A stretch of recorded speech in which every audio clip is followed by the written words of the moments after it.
Shalom, shalom, peuple de Dieu. Nous sommes heureux de vous rencontrer encore. Heureux que vous puissiez nous recevoir dans vos familles, dans vos maisons, dans votre bureau, dans le cadre d'un autre numéro, Focus.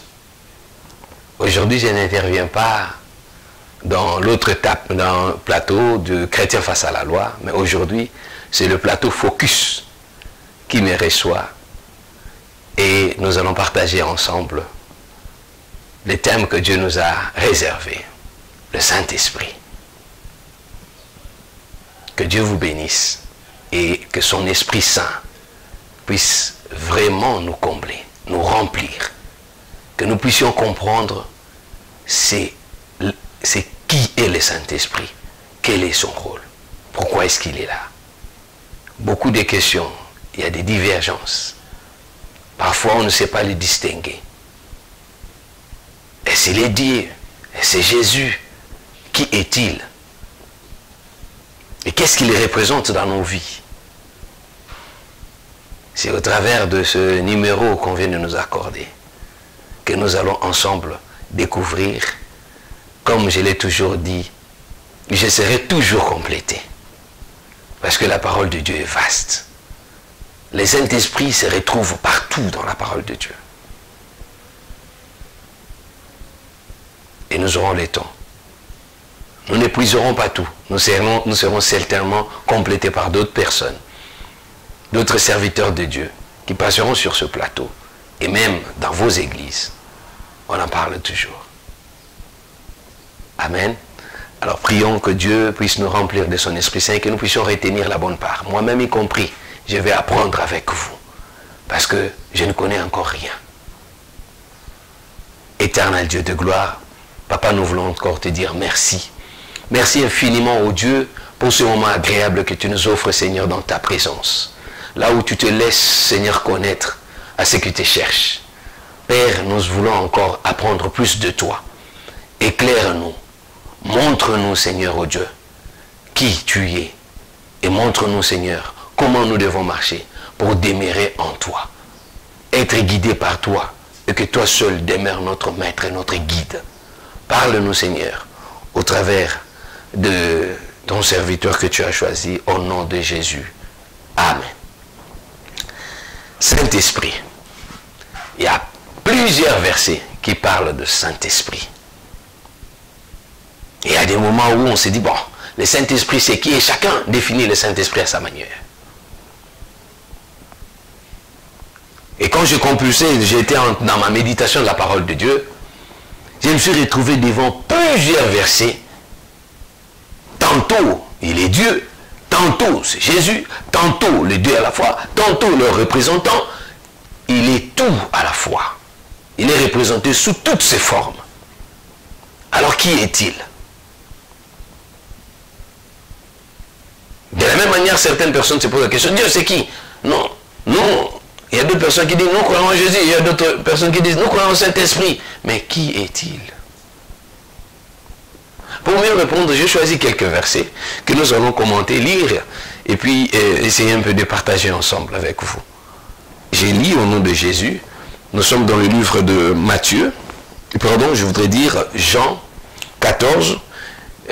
Ça aurait été mieux pour moi de lire à partir du verset 1er jusqu'à la fin, jusqu'au 31. Et si cela ne vous dérange, je préfère les lire. J'aime ces livres. Jean 14, de 1 à 31. C'est long, mais ça vaut la peine. Que votre cœur ne se trouble pas. Croyez en Dieu, croyez aussi en moi. Il y a beaucoup de demeures dans la maison de mon Père. Si ce n'était pas le cas, je vous l'aurais dit. Je vais vous préparer une place. Et puisque je vais vous préparer une place, je reviendrai et je vous prendrai avec moi, afin que là où je suis, vous y soyez aussi. Vous savez où je vais, et vous en savez le chemin. Thomas lui dit, Seigneur, nous ne saurons pas où tu vas. Comment pouvons-nous en savoir le chemin? Jésus lui dit, c'est moi qui suis le chemin, la vérité et la vie. On ne vient pas au Père qu'en passant par moi. si vous me connaissez, vous connaîtriez aussi mon Père. Et dès maintenant, vous le connaissez et vous l'avez vu. Philippe lui dit, Seigneur, montre-nous le Père, et cela nous suffit. Jésus lui répondit. Jésus lui dit, il y a si longtemps que je suis avec vous, et tu ne me connais pas, Philippe. Celui qui m'a vu a vu le Père. Comment peux-tu dire, montre-nous le Père? Ne crois-tu pas que je suis dans le Père et que le Père est en moi? Les paroles que je vous dis, je ne les dis pas de moi-même. C'est le Père qui vit en moi, qui fait lui-même ses œuvres. Croyez-moi, je suis dans le Père et le Père est en moi. Sinon, croyez-moi, au moins à cause de ses œuvres. En vérité, je vous l'ai dit. Celui qui croit en moi fera aussi les œuvres que je fais et il en fera même de plus grandes parce que je vais vers mon Père. Tout ce que vous demanderez en mon nom, tout ce que vous demanderez en mon nom, je le ferai afin que la gloire de Dieu soit révélée dans le Fils. Si vous me demandez quelque chose en mon nom, je le ferai. Si vous m'aimez, respectez mes commandements.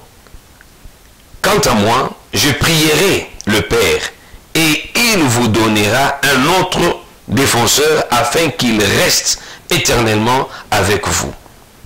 L'Esprit de vérité, que le monde ne peut pas accepter parce qu'il ne le voit pas et ne le connaît pas. Mais vous, vous le connaissez car il reste avec vous. Et il sera en vous. Il reste avec vous et il sera en vous. Je ne vous laisserai pas orphelin. Je reviens vers vous. Encore un peu de temps.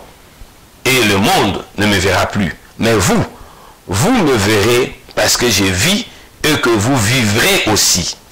Ces jours-là, vous saurez que je suis en mon Père, que vous êtes en moi et moi en vous.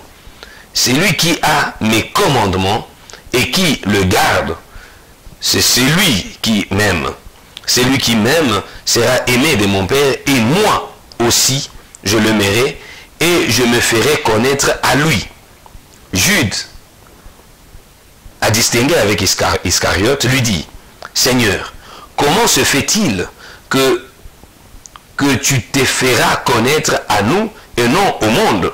Jésus lui répondit, si quelqu'un m'aime, il gardera ma parole, et mon Père l'aimera. Nous viendrons vers lui, et nous établirons domicile chez lui. Celui qui ne m'aime pas, ne gardera pas mes paroles, et la parole que vous entendez ne vient pas de moi, mais du Père qui m'a envoyé. Je vous ai dit cela pendant que je suis encore avec vous. Mais les défenseurs, l'Esprit Saint, l'Esprit Saint, que le Père enverra en mon nom, vous enseignera toutes choses et vous rappellera tout ce que je vous dis. Je vous laisse la paix. Je vous donne ma paix. Je ne vous le donne pas comme le monde donne. Que votre cœur ne se trouble pas et ne se laisse pas effrayer. Vous avez entendu que je vous ai dit, je m'en vais et je reviens vers vous. Si vous m'aimiez, vous vous réjouiriez de ce que je vais auprès du Père, car mon Père est plus grand que moi. Je vous ai dit ces choses maintenant, avant qu'elles n'arrivent, afin que lorsqu'elles arriveront, vous croyiez. Je ne parlerai plus beaucoup avec vous, car le prince du monde vient, et il n'a rien en moi. Cependant, ainsi le monde saura que j'aime le Père et que j'agis conformément à l'ordre que le Père m'a donné. Levez-vous, partons d'ici. Amen. Lèvons-nous, partons d'ici. Amen. Qui est le Saint-Esprit? J'aime bien le livre de Jean 14. Parce que là, Jésus-Christ se laisse connaître sous plusieurs dimensions. Celui qui a vu le Père l'a vu. Il dit, le Saint-Esprit, moi et mon Père, nous viendrons habiter en vous. Le Saint-Esprit que Dieu enverra, qui portera son nom. Il est avec nous jusqu'à la fin du monde.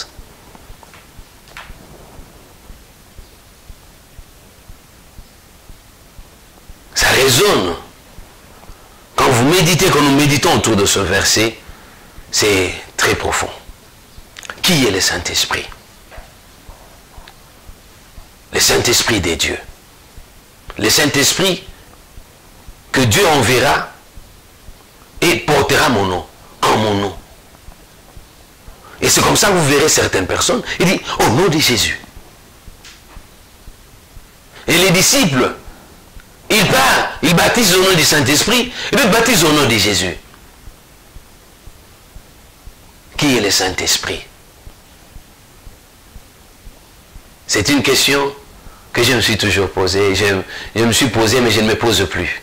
Parce qu'au fait, la dimension du Saint-Esprit dépend de la manière que toi, le jour où tu as reçu Jésus-Christ dans ta vie, de la manière que tu le considères. Et plus il grandit en vous, et plus il prend d'autres dimensions.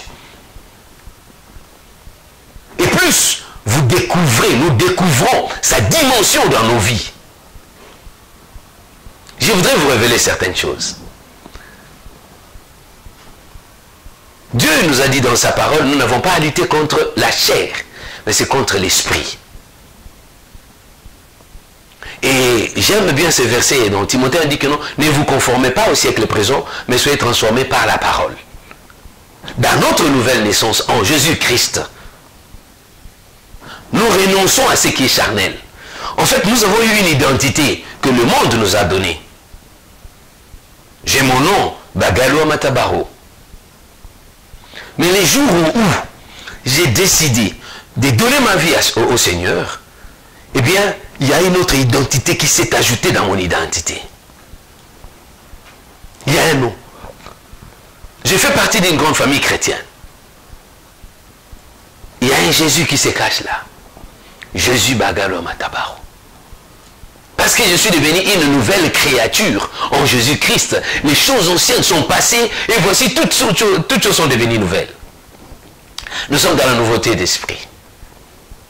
Il nous faudra saisir cela, mieux le comprendre, vraiment s'en approprier pour comprendre la dimension que nous avons dans notre nouvelle vie en Jésus-Christ et comment est-ce que l'ennemi Satan tremble devant les enfants de Dieu que nous sommes. Dans notre ancienne vie, messieurs, chers auditeurs, frères et sœurs dans le Seigneur, si je peux, sans pour autant m'éloigner de mon sujet, c'est-à-dire, nous avons, n'est-ce pas, Dieu, qui occupe la première place, s'il faudra classer. Nous avons notre Seigneur, Dieu. Nous avons les anges de Dieu. Nous avons Satan. Et après Satan, nous avons les anges des ténèbres. Satan et ses anges. Et dans la cinquième position, nous avons les démons. Et nous, hommes charnels, tels que nous sommes là, nous sommes à la sixième position. Mais quand nous recevons Jésus-Christ comme notre Seigneur et notre Sauveur, nous quittons la sixième position pour passer à la première position à côté de notre Père.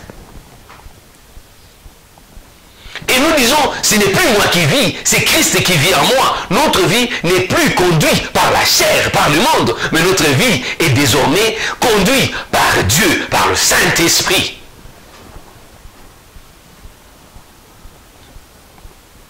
Je ne suis plus esclave du monde, les gens chantent, il y a des versets bibliques. Je suis enfant de Dieu et je glorifie Dieu parce que je suis son enfant. Mais qu'est-ce qui témoigne que je suis enfant de Dieu? Qu'est-ce qui témoigne? Qu'est-ce qui rassure? Qu'est-ce qui prouve que je suis enfant de Dieu? Dans le livre de Matthieu 28, dans le livre de Matthieu 28, 19, 20, Dieu dit, je le lis, Jésus s'approcha et leur dit, tout pouvoir m'a été donné dans le ciel et sur la terre. Oh non, c'est... Ce verset, ce n'est pas ce que j'ai bien voulu lire, je m'en excuse. c'était plutôt dans le livre des Actes. Je m'excuse. Je suis dans Actes 2:4. Voilà ce que nous dit la parole. Ce qui montre que nous sommes enfants de Dieu. Il y a des signes qui accompagnent. Il dit, et ils furent tous remplis du Saint-Esprit et se mirent à parler en d'autres langues comme l'Esprit leur donnait de s'exprimer.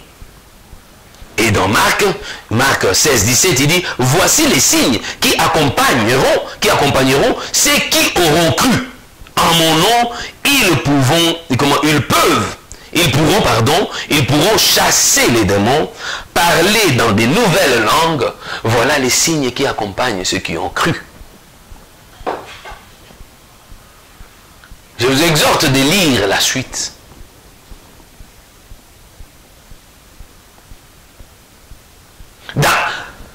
Dès l'instant où nous recevons Jésus-Christ comme notre Seigneur et Sauveur, et nous sommes nés de nouveau, eh bien, il y a le Saint-Esprit de Dieu qui prend la place. Et c'est comme ça que dans la parole de Dieu, il dit, dans le royaume des cieux, il faut être chaud ou bien être froid. Ainsi dit l'Éternel, sinon tu seras maudit. Tu ne peux pas, Dieu n'aime pas les tièdes. Il faut faire un choix. Ah oui, nous avons eu à faire un choix. Parce qu'il y a le chemin de gauche et de droite. À toi de choisir. Et si tu as choisi de marcher avec Dieu, eh bien tu as choisi d'être conduit par son Saint-Esprit qui vient établir sa résidence en nous. Ce n'est plus moi qui vis. C'est comme ça que nous disons, ce n'est plus moi qui vis, mais c'est le Christ qui vit en moi. C'est le Saint-Esprit qui dirige ma vie. C'est le Saint-Esprit qui conduit ma vie. Comme Paul, nous devons regretter le passé que nous avons connu et nous avons une nouvelle vie, là où Dieu prend contrôle de toutes choses.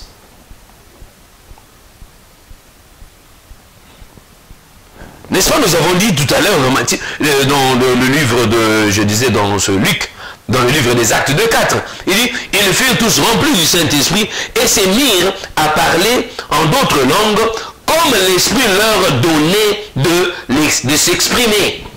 L'Esprit prend le contrôle en tant qu'enfant de Dieu. L'Esprit de Dieu qui habite en nous, qui en réalité, c'est Dieu lui-même, c'est Jésus. Il habite en nous, il nous remplit. Et je regarde le monde, et je regarde à gauche, je regarde à droite. Je me réjouis parce que celui qui est en moi est plus fort. Et il sait transformer mes douleurs. Mais quand je marche dans la vallée de l'ombre de la mort, je ne crains rien. Il y a pas mal d'expériences. Nous, enfants de Dieu, parce qu'il est rempli de Saint-Esprit, Dieu sait transformer nos douleurs en un sujet de joie. Dans la fournaise, pendant que les gens criaient, eh bien, il y avait un sujet de joie. Et qui nous fortifie? Le Saint-Esprit qui habite en nous. C'est lui notre consolateur, nous le lisons dans la parole de Dieu. C'est lui qui est tout en nous. Nous trouvons notre force par le Saint-Esprit. Alors celui qui m'attaque ne m'atteindra jamais, parce que celui qui est en moi est plus fort que celui qui vit dans ce monde. Je voudrais vous rappeler une chose, Seigneur, je pense que c'est le livre des Actes, quand ces enfants, je pense que c'était les enfants de Vacheva, qui chassaient les démons et tout ça, ils vont se retrouver à un niveau où ils chassaient les démons, et bien alors les démons là le regardaient. Je pense qu'il souriait, et puis il leur montre de loin, il dit, regardez là-bas, il leur montre Apollo et Paul, qui prêchaient la parole de Dieu. Il dit, je le connais, mais vous, mes frères, mais vous, et la suite de la Bible, il dit, ils ont détalé nus, donc ils ont fui nus. Très bien, c'est ça, les gars là.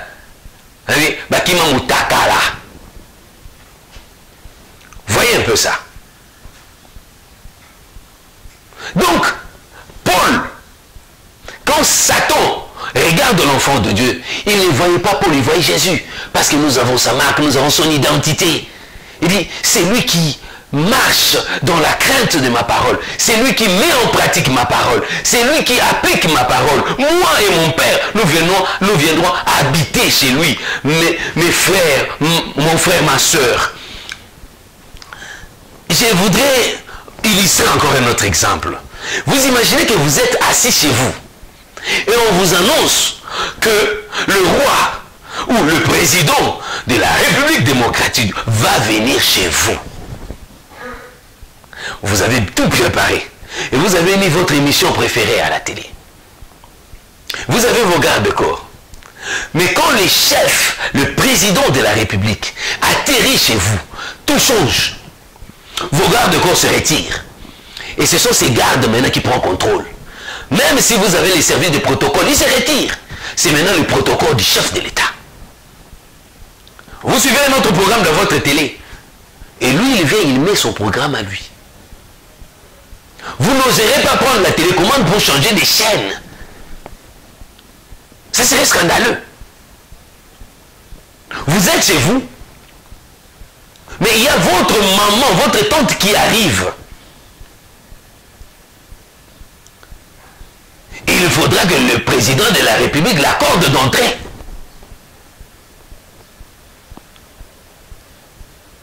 Vous devez soit intervenir et dire au président, non, non, c'est ma mère. Est-ce que le président vous dit, oui, laisse-la entrer. On signale à la porte que la maman peut entrer. Et la maman entre. Mais c'est chez vous. C'est exactement ça quand nous disons que je donne ma vie en Dieu, je donne ma vie au Seigneur, je me confie à Dieu, mais c'est ce qui se passe, mon frère, ma soeur, c'est ce qui se passe. Dieu, dans le verset que nous avons lu dans le livre de Jean 14, il dit, ils viennent, ils établissent leur de résidence en vous. Il dit, je suis là, vous me voyez, vous là, parce que je suis encore avec vous. Encore un peu de temps, je vais partir et je vais revenir. Mon Père enverra le Saint-Esprit qui habitera en vous. Le Saint-Esprit qui porte son nom. Maintenant, quand Dieu vient chez toi, qui prend la commande? Qui prend la commande, mon frère? Qui prend la commande, ma soeur? Il est en nous. Nous disons nous sommes des chrétiens. Mais en nous, on ne voit pas ses fruits. On ne sait pas voir que Jésus-Christ est en nous. En fait, c'est nous qui commandons, c'est nous qui gérons. Et nous contrôlons tout par nous-mêmes et nous disons que non, Dieu est là. Nous disons que voilà, Dieu est là. Non, moi je marche avec Dieu. Moi je marche avec Dieu. Tu cherches à connaître le Saint-Esprit. Mais tu ne veux pas respecter les commandements de Dieu. Tu ne veux pas, tu n'aimes pas Dieu. Comment tu vas comprendre le Saint-Esprit? Parce que pour mieux comprendre le Saint-Esprit, tu dois d'abord commencer par mettre en pratique la parole de Dieu. Aimer la parole de Dieu. La Bible nous dit dans Josué 1:8 que ce livre de la loi ne s'éloigne pas de ta bouche. Méditer le jour et nuit. Dieu ne nous a pas demandé de lire la parole de Dieu. Il nous demande de méditer jour et nuit. C'est alors que nous connaîtrons. C'est alors que nous réussirons dans tout ce que nous pouvons entreprendre. Eh bien, tu n'aimes pas. Comment tu peux connaître celui que tu n'aimes pas? Il y a un bon préalable là-dessus. Pour mieux comprendre le Saint-Esprit, il faudra commencer par aimer Dieu, aimer sa parole. Et lui va se révéler en vous. Mais tu n'aimes pas, tu ne le connais pas, et c'est comme ça que vous verrez certaines personnes, ils s'étonnent quand ils voient la personne parler en langue. Il dit, et il fait quoi? Moi aussi je suis chrétien, et tout ça. Mais où est ton problème? Quel est le degré de ton intimité? Comment est-ce que tu considères Dieu dans ta vie? Comment? Quelle est sa place? Parce que le Saint-Esprit ne viendra pas habiter en nous quand nous sommes encore dans le monde, quand nous sommes encore dans nos débauches, quand nous sommes encore dans le détournement, quand nous sommes dans le vol, quand nous sommes dans la tricherie, la fraude. Le Saint-Esprit va venir habiter, non du tout. Dieu a dit dans sa parole, c'est lui qui m'aime, moi et mon Père. Je suis dans le livre de... Oh mon Dieu, je ne l'ai pas égaré, je pense. Dans Matthieu, Matthieu 18, il dit, Jésus s'approcha et leur dit, tout pouvoir m'a été donné dans le ciel et sur la terre. Allez donc, faites de toutes les nations mes disciples. Baptisez-les au nom du Père et du Fils et du Saint-Esprit. Et enseignez-leur à mettre en pratique tout ce que je vous ai prescrit. Et moi, je suis avec vous tous les jours jusqu'à la fin du monde. Amen. Il est avec nous tous les jours jusqu'à la fin du monde. Et dans le livre de Jean que nous avons lu, dans Jean 14, il dit, c'est lui qui m'aime, il met en pratique ma parole. Et moi et mon Père, il mettra en pratique. Et c'est alors qu'eux viendront habiter. Tu veux connaître ceux qui s'interrogent, ceux qui se posent la question, mais cet esprit c'est quoi? Mais tu ne sauras pas comprendre ça si tu n'es pas en Christ. Tu ne sauras pas comprendre ça si tu n'aimes pas la parole de Dieu. Tu ne sauras pas, mon frère. Tu ne sauras pas comprendre la place que Dieu occupe dans ta vie si tu ne cherches pas d'abord à te mettre en ordre. Savoir pourquoi est-ce que je suis né de nouveau. Comment, qu'est-ce que le Saint-Esprit veut faire dans ma vie, mon frère? Pourquoi le Saint-Esprit? Pourquoi est-ce que il est là? Pourquoi? Comment? Je pense qu'avant même de chercher à connaître le Saint-Esprit, il faut savoir, il faut d'abord chercher à connaître comment faire habiter ou comment marcher avec le Saint-Esprit. Mon frère, je vous promets que dans notre prochaine émission, nous allons poursuivre. Savoir comment est-ce que je vais faire pour marcher avec Saint-Esprit. En attendant, je vous souhaite bonne journée et bon appétit. Que ce message puisse faire vraiment une bonne digestion. Que Dieu vous bénisse. À notre prochaine émission dans Focus. Amen.